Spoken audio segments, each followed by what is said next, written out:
Vítajte v El Molino. Španielčina pre všetkých. Dnešná téma je rod podstatných mien. V španielčine existujú iba dva rody. Mužský, ako napríklad el helado, a ženský, ako napríklad la semana.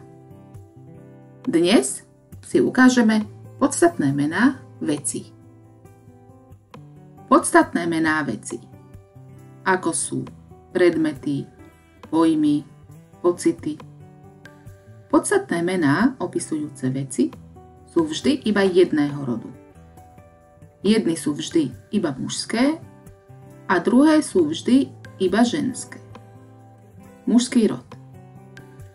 El teatro, el dinero, el tiempo. Mužský rod väčšinou končí na o. Ženský rod. La playa, la mañana, la mesa.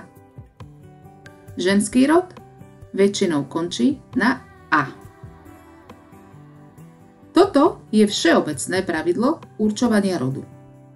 Ale tiež existujú výnimky. Poďme sa na niektoré pozrieť. Mužský rod. Do mužského rodu patria slová končiace na a. El clima, el mapa, el día.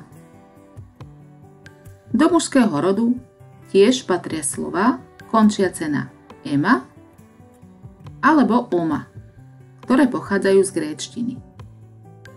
El poema, el sistema, el idioma.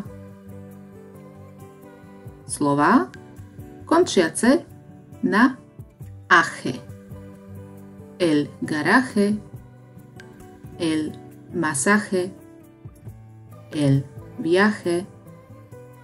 A slová končiace na or.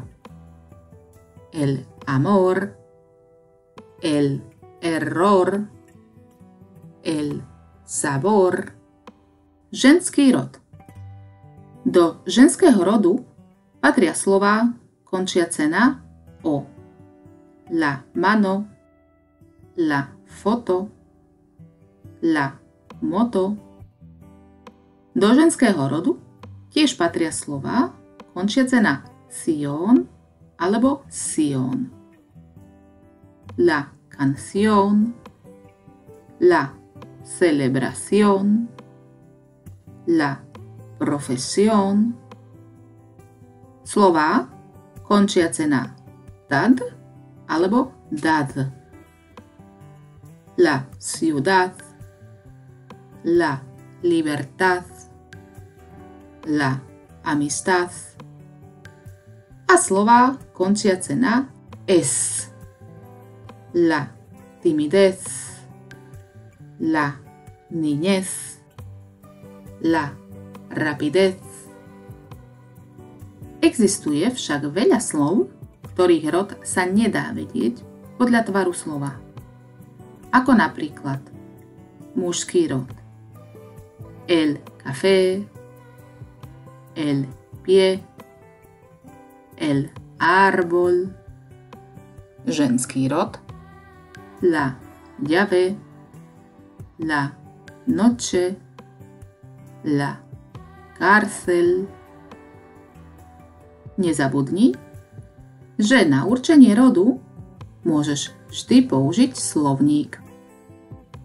Ak si chceš precvičiť rod podstatných mien vecí, stiahni si PDF s prepisom textu a cvičeniami, alebo si vypracuj naše cvičenia online.